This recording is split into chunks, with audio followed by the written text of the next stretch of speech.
We welcome back to Tim Graham and Friends, brought to you by CTBK. The End of Everything lead singer and our resident handicapper slash odds maker slash gambling analyst, Joel Staniszewski, merging his two loves, music and the Tim Graham and Friends podcast, with a new microphone. It's exciting stuff. Santa Claus came and I got his cool extension robot arm. I got this microphone for recording songs and everything, just full circle. Now Everybody's just trying to keep up with Gerald Dixon. Gerald Dixon's a trendsetter. First one with a new microphone for Tim Graham and Friends, brought to you by CTBK. Who do I send the receipts to get reimbursed for it?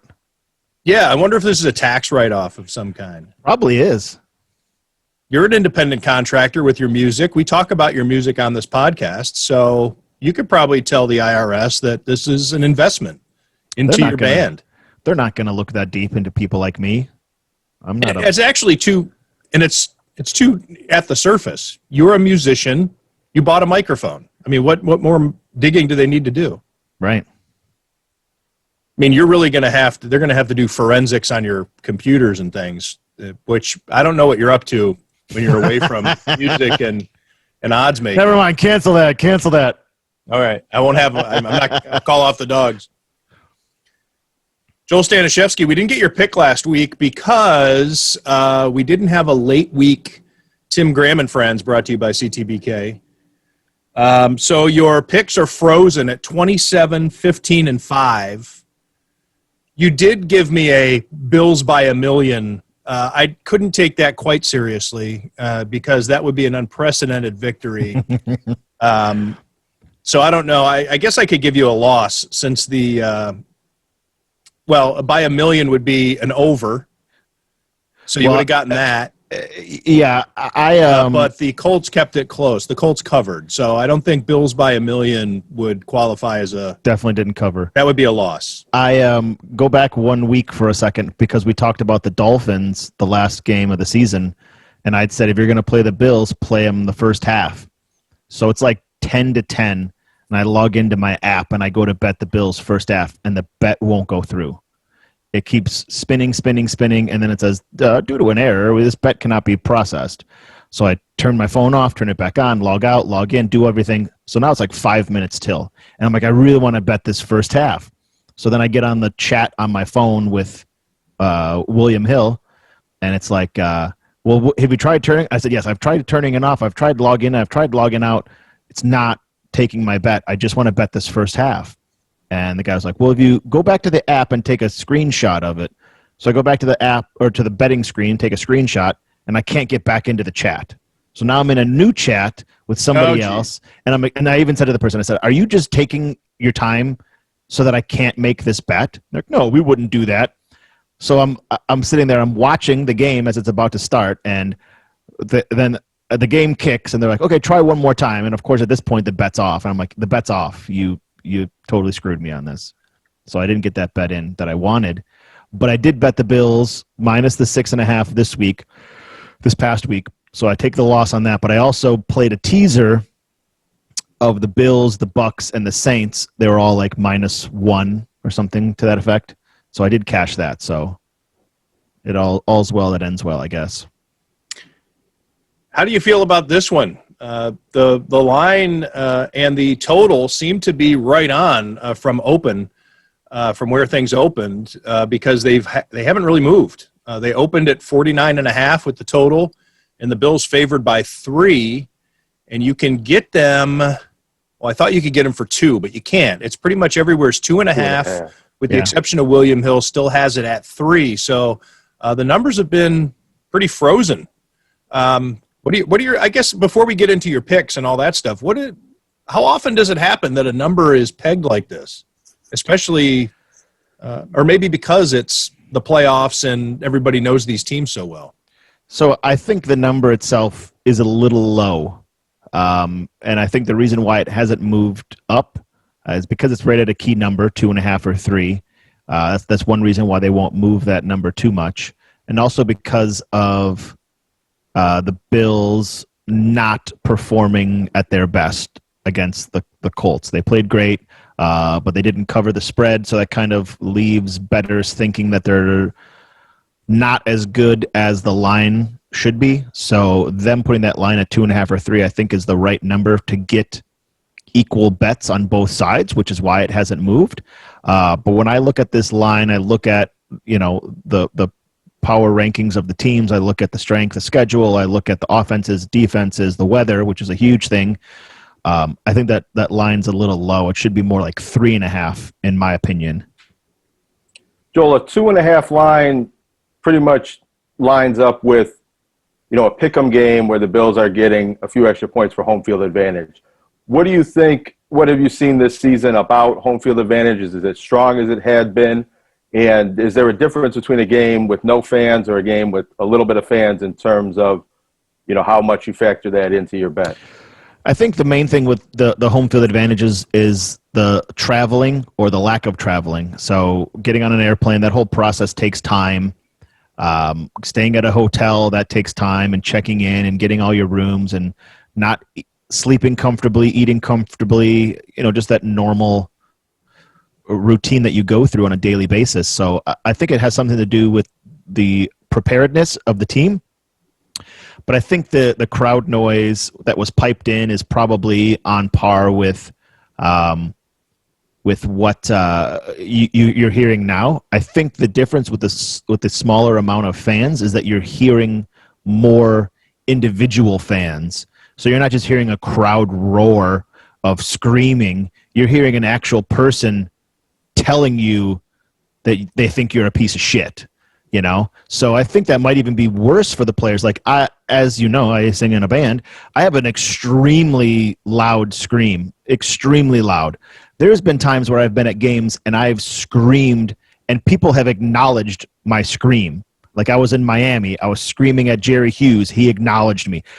I went to a game with my sister and I was hammering Dan Carpenter when he missed a kick. I was absolutely hammering him, and he looked me dead in the eyes and then moved and was warming up someplace else. Like he clearly heard me telling him that he was a piece of shit for missing a kick. And I've yelled things that I won't say on the air to Tom Brady, to players, Phillip Rivers. There's no FCC here. You can say what you want. I mean, my parents will listen. My mom's going to hear it, and she doesn't want to hear me dropping F-bombs. But I mean, I've hammered players, and they've acknowledged that they've heard me. Whether or not I've affected them or their feelings were hurt is irrelevant. But they heard specifically what I said to them because they've responded to me with what I've said. So I think that has something to do with it, and we all know Buffalo fans are maniacs. So the people that they're going to hear are going to definitely say not pleasant things to the Ravens. Have the bookmakers been giving the same amount of points to home favorites as normal, or has it been adjusted, do you think, at all? Yeah, no, it hasn't really been adjusted, I don't think, too much when it comes to fans or lack of fans, because you're still playing, you're still traveling, you're still going to a different stadium, you're not familiar with the wind patterns and the temperature and snow and all these other things. So I think even throughout the season, even when it wasn't snowing and things like that, I think it's still you still always factor that in when you're putting up a line. I did read a piece. I would plug it right now if I could remember where it came from. I don't, but it was an analytical piece on home field advantage, and it was remarking that odds makers haven't really changed their line of thinking because it's so cemented in the business, and they probably should a little bit, because there have been home field advantage doesn't seem to matter as much based on, it's a smaller sample size, but this article broke down who lets fans in, but even the ones that do let fans in, it's at a fraction. But anyway, the takeaway was it's maybe only worth two and it's worth a half a point less or whatever. But you can get some value by taking that into consideration in certain instances. But now here we are in the playoffs, and it's tough. And the Bills, it's a new phenomenon here. This will only be the second game with fans. But Joel, what are your thoughts on this matchup based on the spread and the total. Yeah, I've seen a lot of talk about Lamar Jackson's comments about snow and never playing in snow and not wanting to. And you can take that for whatever it's worth, but I think the weather and the wind primarily will be the biggest deterrent for the Ravens. We know that Josh Allen can throw the ball in a tornado and it'll still get through. And so everyone's it's like a half a step slower in the snow, or it slows you down a little bit, whatever that, tiny percentage is. But being able to throw in the wind is difficult, and not doing it in Buffalo and in the snow and in the wind, I think could affect the Ravens more than it'll affect Buffalo. So if the Bills defense can focus on the run and stopping the run, which we've had a hard time doing, I think if we can really focus on that and allow the back end, which is a great, secondary, to just focus on the pass and let the front seven just focus on the run, I think we have a really good chance to really shut them down. Jonah, I saw you shaking your head. I would disagree. Yeah. I would say that Josh Allen struggled in a weather game against Kansas City earlier this year, and that I'm not so sure that's going to happen again. But if the weather is bad, it makes it probably a lower scoring, ground-oriented game than a wide-open passing game, and that doesn't play to the Bills' advantage in this matchup, I don't think. Well, I guess we're going to see who's right and who's wrong. I guess we're going to see who's rich and who's poor. Yeah, it'll be interesting to see, especially with Zach Moss out and Devin Singletary. I mean, he's from Florida. I mean, how many times has Devin Singletary needed to carry it in bad weather or in the snow? We don't really know. Okay, the weather, it'll be cold, wind probably because that's January in Orchard Park. We don't really know about the snow or how much of it. So I don't think that people should be conjuring up images of the Snowvertime game against the Colts from a couple of years ago as that type of weather game. But Josh Allen can take advantage of the running game. He can be a weapon running the ball. I just think if there's a lot of weather, it takes away the Bills' advantage that Gerald had talked about in our earlier podcast this week, that they might be able to score too many points and put up too many yards for the Ravens to keep up with. And if the weather prevents them from doing that, then it's a different game. Yeah, the margin for error definitely goes down. Is narrower. Yeah, if we're talking, 40-mile-an-hour winds, then we're talking about a completely different situation. I think it's supposed to be like, 15 to 20 and a light snow, which with Lamar Jackson being the X factor for Baltimore, being the person with the quick cuts and the quick acceleration, a couple of slips in the snow completely changes his ability to change the game. And again, these are possibilities. I'm not saying that he's going to slip and fall and stop running, or Josh Allen's going to be throwing darts in the snow, but maybe it's just me being a homer that I want to think that the Bills are going to do better in the snow than they did against Kansas City. Let's take the weather out of it, Joel. You mentioned earlier here that you thought that the number was too low. Is that factoring in the weather that you expect, or is that just from a matchup standpoint? That's just from a matchup standpoint when you're comparing two teams, their offense versus our defense, our offense versus their defense. Time of possession, plays per game, yards per play. Buffalo is higher on overall yards, not rushing yards, but overall yards, time on the field, number of plays per game, yards per play. So I think that leads me to believe that that's it. And Buffalo, I definitely think against the Colts kind of left something on the field. They could have played better defensively for sure. And I mean, they couldn't cover a tight end to save their life. Like, they just forgot that there were tight ends on the field. And I feel like that's not something that they're going to do again. And I'm hoping, at least. I mean, that'd be something that they should definitely have been focusing on. Mark Andrews is pretty good. Right. Yeah, but we're also dealing with one good tight end, not three that were all over the field last week. So let's hope that's something. I'm sorry, Joel. No, go ahead.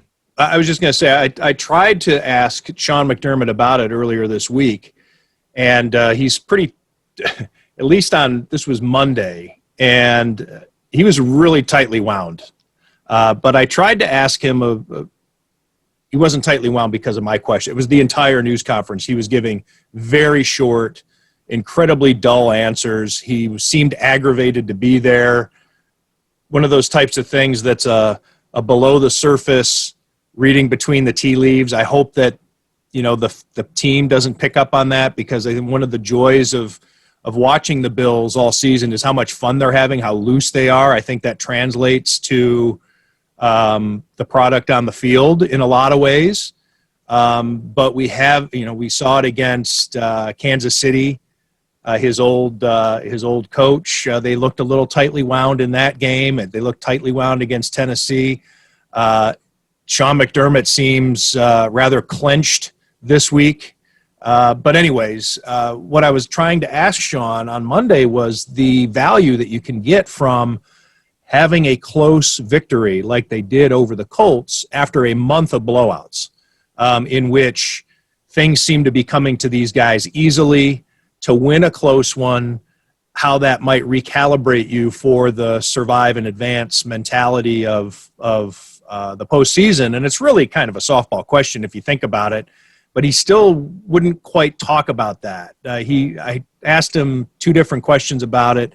Anyways, that's my long-winded thing of saying I think that's actually in the Bills' benefit that they come off of a close win. Like you say, you were mentioning how they were defending tight ends or not defending tight ends, that they maybe got a little sloppy, that Josh Allen had that fumble. They just came an inch away from a really silly interception at the end of the first half that could have turned the game. Darrell Williams falling on that fumble. I reiterate that. So the Bills let him back in this game with some sloppiness, and maybe that's what's causing Sean McDermott to get a little more tightly wound and more attention to detail and that type of thing. But I don't know. It's just it's a different mentality that we'll see. We'll see if they pick up what the vibe that you picked up, Joel, regarding. Yeah, you could definitely compare this game to Arizona, where it came down to a last play of the game, and in Arizona they completed the Hail Mary for the win, and here they didn't. So definitely in the same vein where you can celebrate a little bit, but also I like the way Micah Hyde did that too, because he did it in such a theatrical way, as if he was saying, "This, see, we do know how to do this." right. Like he jumped up there, and it was we couldn't the previous theatrical. 2 times.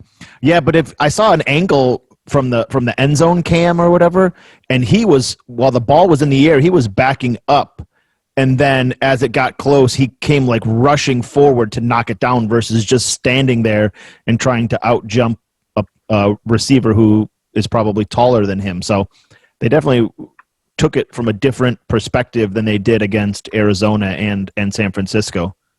Did anyone punt return mentality? Micah Hyde returned some punts. Maybe that was something that they actually factored in or said, all right, this is the way we want to do it, rather than be there with the receiver, read the ball, and then go attack the ball. We have 7 guys back there. We don't need everybody on a receiver. Read the ball and go get it. Did anyone ask Sean McDermott if he's aware that other teams have tight ends on the roster, or did that question not come up? I didn't ask him that. I did. I asked him that question. I asked him about tight end coverage, and his answer was something along the lines of what you're just saying, Joel, is, yeah, we're going to cover the tight ends. Yeah. It was pretty much that. Crazy. That's an interesting thing, because I think it had been a strength previously. At least when Matt Milano was healthy in years past, the Bills have been good at covering tight ends. Yeah, Matt Milano. It's crazy that I was watching and now. Yeah, I was watching. I was thinking, I hope they put AJ Klein in, and I've never said that at all. But I was talking with a friend of mine, and we were talking about the game and strategy because we're the coaches of the team, at least in our living rooms. And I would think that they would want to put in another defensive back, whether it be Saran Neal or Dean Marlowe, and have him be like that shadow of Lamar Jackson, because Tremaine Edmonds isn't going to keep up with him. Matt Milano is not going to keep up with him, and he's not strong enough, Lamar Jackson, that he's going to run over a defensive back. So I don't know if what the game plan is, or if I can text Coach McDermott and let him know what I think. But I think that they need to do something different because, Lamar Jackson, that they're going to throw the ball. They only have one good receiver, and Lamar Jackson can't throw the ball that well, and we can sit there and talk about his MVP year, but what did he throw for this year? Like 2,500 yards? His yards per game are low, have been low every single game. His running is what opens up his ability to pass and their defense. But if we can somehow limit his running, he's not going to beat us with his arm, and if he does, then hats off to him. Lamar Jackson completed 64% of his passes, 2,700 yards, 26 touchdowns, 9 interceptions. A lot of that also happened. He surged towards the end of the season. His numbers weren't that great for the first half of 2020. And then on the ground, he is the leading rusher for the Ravens. He's a 1,000-yard rusher, 1,005 to be exact, 7 touchdowns. Let me just take a little deeper look. I always like to take a look at number of fumbles from a rushing quarterback. Don't look at Josh Allen. Please. We should have played some of Joel's music for this. You're going to edit this part. He's going to edit this part out. Why is that? Why would I edit this out? Edit this pause out. This uncomfortable pause. Oh, no, it's okay. We're allowed to sit here at their phones thinking that they lost their connection. Listen. Yeah. Why is this frozen? I can't. He fumbled 10 times this year, which is, he fumbled 12 times as a rookie, 9 last year, 10 this year. So while being sacked also, let's take a look at that. He was sacked 29 times. So his number's gone up. He was sacked 16 as a rookie, 23 last year, 29 this year. Well, we didn't. How are we going to sack Lamar Jackson? We couldn't sack a statue back there last week, so we better hope we do something different. Yeah, the offensive line for the Colts is pretty good, but yeah, you're right. Yeah, really good offensive line. But I saw a comment from Bill Parcells this week that I thought was terrific regarding the Baltimore Ravens. He said they have a 3-pronged rushing attack. Number one, physical, as in turning and just handing the ball off to Edwards or Ingram or whoever's back there, Dobbins. Number two is the option, where Jackson is awesome in that regard. And then number three is when they're passing, they're still probably running, or there's a good chance, I shouldn't say probably, but there's a good chance that they're running because Jackson has the ability just to turn a pass play into a run, tuck it and go. And that is how difficult that is to defend. So something to consider with the Bills. It's one of those things where you have to, as a defensive end or a interior lineman, is you have to try to get to the quarterback, but you have to stay in your lane. If you try to do a stunt and you get pushed off and there's any type of lane, he's going to take it. And when I talked earlier about a spy on him, I always see this when I'm watching a game, and I know it's different because I've never played professional football. But when you're at the goal line and you got 11 guys against 11 guys and they're all lined up tight, somehow this tight end that looked like he was going to be blocking ends up completely wide open in the end zone. And my thought is always, how come just one person didn't think, okay, there's 10 people trying to tackle this quarterback or running back. I'm going to follow this guy who's running to the end zone. No one ever does that. How does this random person just get so wide open? It's just mind-blowing to me that, yes, you want to tackle the runner, but so are the 10 other people. One person, whoever that one person is, take a step back and I think within that half second, Joel, or not even, whatever it is, that millisecond where the defender realizes this guy's going out on a pass route, it's too late. He can't, the time it takes to process that and say, now I need to turn and run with this guy, it's too late. Mm. So, yeah, you need to be ready for it even before the play. Well, and it takes advantage of the defenders are trying to get behind the offensive blockers. So what you need to do to make the tackle is counterproductive to the coverage. Right, yeah. what you're also allowed to do is manhandle that guy because Right. it's within a yard of scrimmage. You can just grab him, by the Take him jersey down. and wrestle him down if you want. Okay, Joel. So for the record, you were taking the Bills. Go ahead and lay those 2.5 or 3 points. Yes, take the Bills. All right, we're And doing the total 49.5. I don't think we got a definitive opinion that way. What do you like with the points? We're going every game this week. Okay. We're going to pick all four. Okay, Every game, side and total. let's do it. So we're going to go. What's the first game? Packers. Now let me get it. I didn't have those ready. So well, first game is yes, Rams at Packers. Give me I'll set up each game and you give the pick. All right.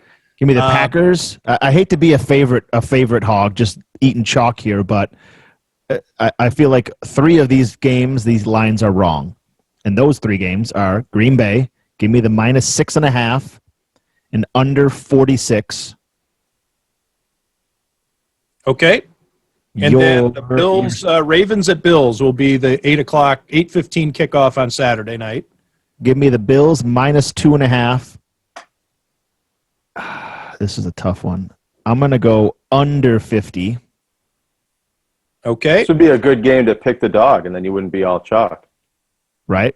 Give me the Ravens. No.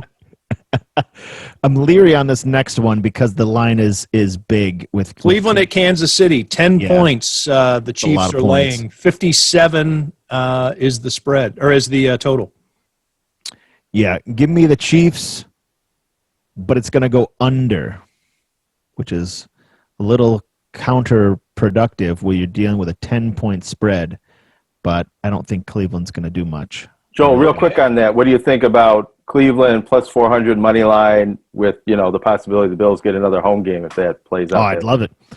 These are the type of games where Would you bet on it? Would you bet a finger on it? Not a finger, but I'd bet money on it and then get off of it during the in running. And I'm gonna tell you a funny, not funny to get me. Get off of it, not get off on it. Exactly. Yeah. Okay. Just want to make sure. That. I thought that's what you meant. Yes, that's not what I meant. Grow up. Last game. New Orleans Saints, that line is also wrong. Give me the Saints and over. Saints -3 over 52. Okay. And when we talk about betting a game, a money line, and then trying to get off of it onto another bet, I was watching the Cleveland-Pittsburgh game, and the first snap goes over Ben Roethlisberger's head, and the Steelers go from a 6-point favorite or whatever to a pick 'em off of a fluke play. And I was like, oh, sweet, I'm going to lay some Steelers, pick 'em, and then as soon as they score once or twice, I'm going to get off of all of it and then just take the Browns on the money line, and I'm just going to get free money out of the deal. And we all know what happened from there. That didn't unfold the way you'd hoped. Jammed up, stuck. But those type of things, I mean, those type of blowouts that are one-sided like that happen. But when you're betting in running, whether it's football or especially basketball, I mean, there's so many runs that teams go on that you can just sit there and just play both sides of a game and just make some free money. But when you don't make that free money, like this particular game, it really screws you because you're making, $10, $20 a game. And then all of a sudden, you lose $100 on a game and, your last 10 bets are just completely washed away. So got to be smart with it still. You've been smart if you've been betting with Joel Staniszewski all season on Tim Graham and Friends, brought to you by CTBK, because he's 27, 15, and 5. And he's telling you to take all the home teams. Go ahead and lay the points. Take all the home teams and go under on all except for the Saints. Everything else is under. Saints, take them over 52.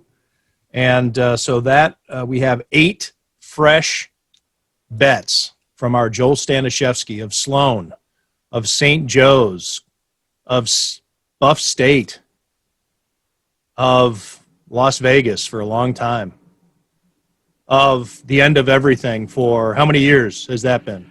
We're going on year 3.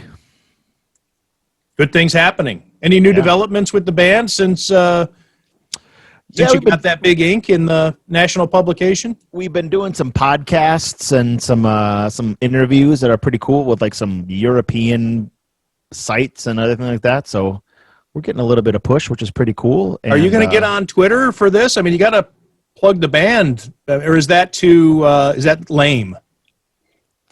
I'm too lame for Twitter. I don't even get it. We did have a Twitter account, and we do have one. You don't get it. It's not like It's not like cable hasn't been laid near your home for.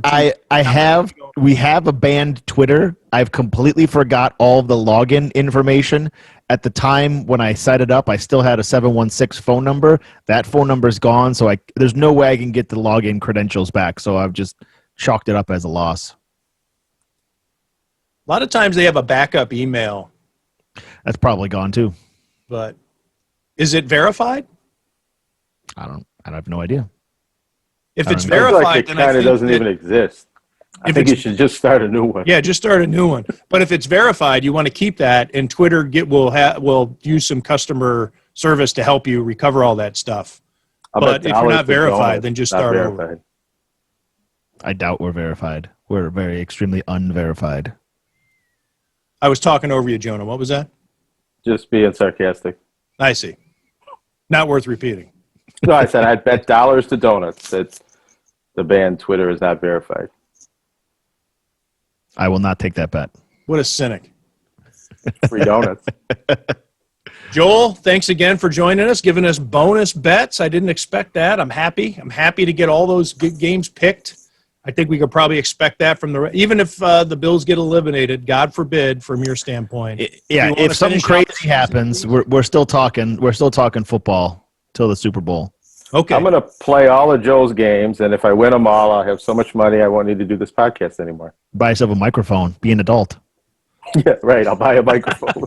All right, guys. Thanks.